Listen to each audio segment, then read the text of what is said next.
Shalom, selamat pagi jemaat Tuhan. Berjumpa kembali dalam Doa Pagi Online. Bila Tuhan yang membuka pintu, tak seorang pun dapat menutupnya.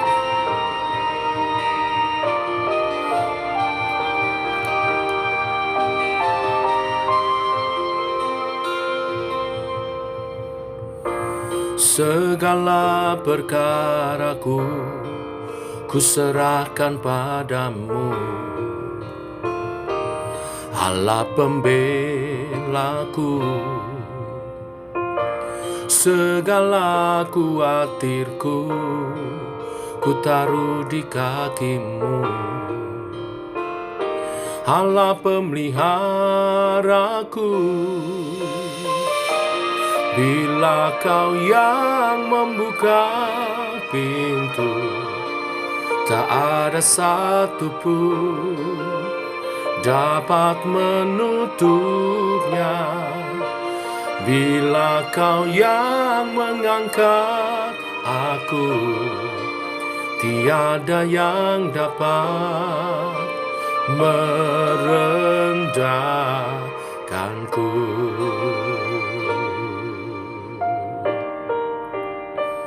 Oh,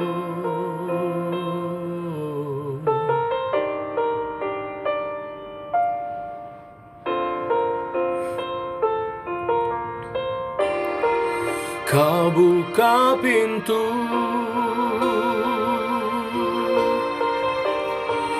Kau buat jalan, Kau buka pintu, Kau buat jalan,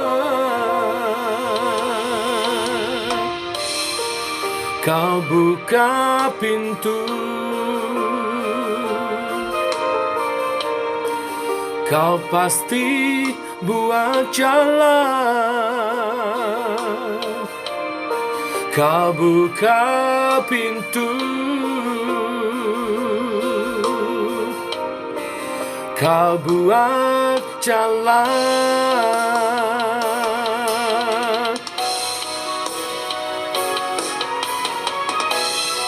Bila Kau yang membuka pintu, tak ada satu pun dapat menutupnya. Bila Kau yang mengangkat aku, tiada yang dapat merendahkanku.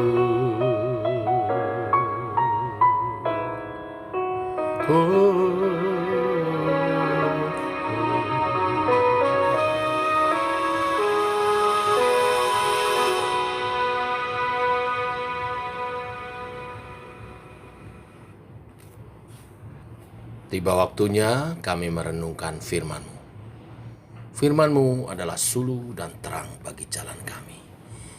Pimpin kami mengerti kebenaran firman-Mu, dan biarlah kami memiliki hati seorang hamba, seperti Daud menghambakan dirinya kepadamu Tuhan. Teguhkan oleh kebenaran firman yang sebentar kami renungkan. Dalam nama Tuhan Yesus Kristus. Amin. Bapak Ibu, kita lanjutkan renungan firman Tuhan pada pagi hari ini. 2 Samuel pasal 2 ayat 1 sampai dengan yang ke-7. Demikian firman Tuhan. Kemudian bertanyalah Daud kepada Tuhan, katanya, ke salah satu kota di Yehuda. Firman Tuhan kepadanya, pergilah. Lalu kata Daud, kemana aku pergi? Firman-Nya, ke Hebron. Lalu pergilah Daud ke sana dengan kedua istrinya, Ahinoam, perempuan Yisrael, dan Abigail, bekas istri Nabal orang Karmel itu. Juga Daud membawa serta orang-orangnya yang mengiringinya, masing-masing dengan rumah tangganya, dan menetaplah mereka di kota-kota Hebron. Kemudian datanglah orang-orang Yehuda, lalu mengurapi Daud di sana menjadi raja atas kaum Yehuda.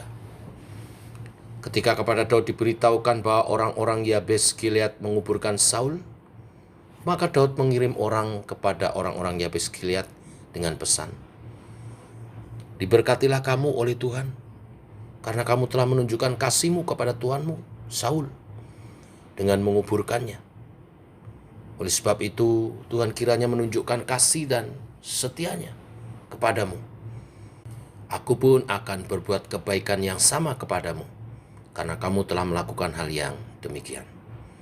Kuatkanlah hatimu sekarang dan jadilah orang-orang yang gagah perkasa, sekalipun Tuanmu Saul sudah mati, dan aku telah diurapi oleh kaum Yehuda menjadi raja atas mereka." Bapak Ibu, kebijakan Daud dan hatinya yang menghamba kepada Tuhan sekali lagi dinyatakan. Walau Daud tahu bahwa ia akan menjadi raja, dan meskipun waktu itu kelihatannya tepat karena Saul sudah mati, namun Daud tetap menanyakan kepada Tuhan kemana ia harus pergi. Pada saat itu Daud masih berada di Siklak, wilayah orang Filistin. Daud tidak ingin bergerak mendahului Allah. Meskipun janji Allah untuk menjadikan Daud sebagai raja kelihatannya hampir tergenapi. Karena itu, ia butuh petunjuk Allah. Inilah kunci kesuksesan Daud. Ia bukan meminta berkat atas rencananya, tetapi menyesuaikan dirinya dengan rencana Tuhan. Lalu Tuhan memberi petunjuk untuk Daud pergi ke Hebron. Hebron adalah tempat yang dipilih Allah. Disitulah Daud diurapi untuk yang kedua kalinya menjadi raja atas Yehuda. Hal ini terjadi karena petunjuk Tuhan dan juga karena penerimaan penduduk Yehuda yang menerima Daud sebagai raja mereka. Kebijaksanaan Daud sekali lagi nampak saat menghadapi orang-orang Yabes Gilead. Yabes Gilead adalah orang-orang Yehuda, tetapi mereka loyal kepada Saul. Saat mereka mendengar Saul mati di medan perang, mereka memberanikan diri mengambil mayat Saul dan Yonatan lalu menguburkannya. Mereka sangat setia kepada Saul. Daud menyatakan penghargaan kepada Saul dengan berterima kasih atas penguburan Saul yang mereka telah lakukan. Lihat di sini kebijaksanaan Daud. Tidak memusuhi orang-orang Yabes Gilead, tapi justru memberi penghargaan. Kenapa? Karena sikap mereka yang baik kepada Saul dan Yonatan. Itu adalah sikap yang bernilai tinggi. Karena bagaimanapun Saul, Daud tetap menghormatinya sebagai orang yang diurapi Tuhan. Jadi ketika orang-orang Yabes Gilead juga menghormati Saul dan Yonatan, Daud pun menghormati mereka.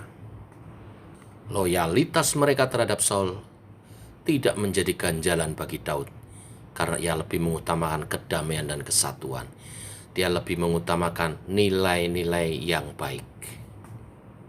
Oleh sebab itu, ia mengambil inisiatif menghubungi mereka, lalu secara tidak langsung Daud mengingatkan mereka bahwa saat itu dialah orang yang diurapi Allah, dan dia menawarkan persahabatan dengan mereka.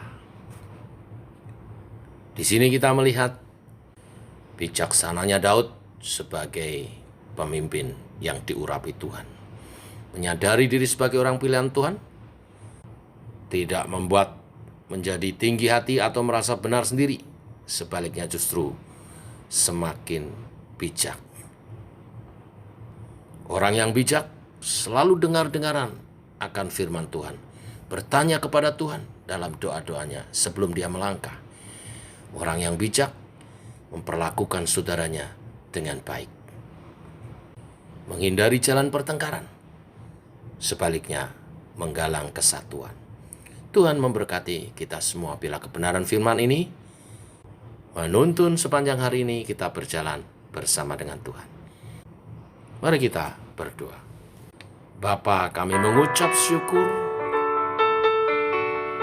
oleh kasih dan anugerah-Mu. Pagi hari ini kami bangun dalam keadaan sehat. Semua karena anugerah-Mu. Bahkan Engkau memberkati kami dengan firman-Mu. Firman-Mu yang menuntun langkah hidup kami berjalan seturut kehendak-Mu, seturut rancangan-Mu. Ajar kami seperti Daud menjadi seorang pemimpin yang bijaksana, yang selalu bertanya kepada Tuhan sebelum dia melangkah, dan memperlakukan saudaranya dengan baik. Tidak mencari pertengkaran, tidak mencari permusuhan, tetapi menyatukan. Bimbinglah kami sepanjang hari ini melangkah dalam kebenaran firman-Mu ini. Berkati setiap umat Tuhan yang pagi hari ini berdoa bersama. Berkati rumah tangga mereka, suami istri, orang tua anak, masa depan cita-cita mereka, dalam perlindungan penyertaan daripada Tuhan. Pekerjaan-pekerjaan mereka Tuhan sukseskan, sehingga melalui pekerjaan mereka menerima berkat-Mu dengan setia. Dan tidak ada yang kekurangan di antara mereka. Limpahkan Tuhan. Kami tahu situasi sulit, tetapi Tuhan memelihara. Dan kelimpahan Tuhan nyatakan. Terima kasih Tuhan. Berkati studi anak-anak kami, pekerjaan mereka, pergaulan mereka. Jaga lindungi seperti biji mata-Mu. Jauhkan dari mara bahaya, kecelakaan apapun. Jauhkan dari pergaulan yang menyesatkan, pergaulan yang salah. Tuhan sertai anak-anak kami. Tuhan sertai umat Tuhan dalam perlindungan penyertaan. Terima kasih Tuhan. Demikian doa ini kami naikkan dalam nama Tuhan Yesus Kristus. Amin. Demikian saudara, doa pagi kita. Selamat pagi, selamat berjalan bersama dengan Tuhan. Shalom.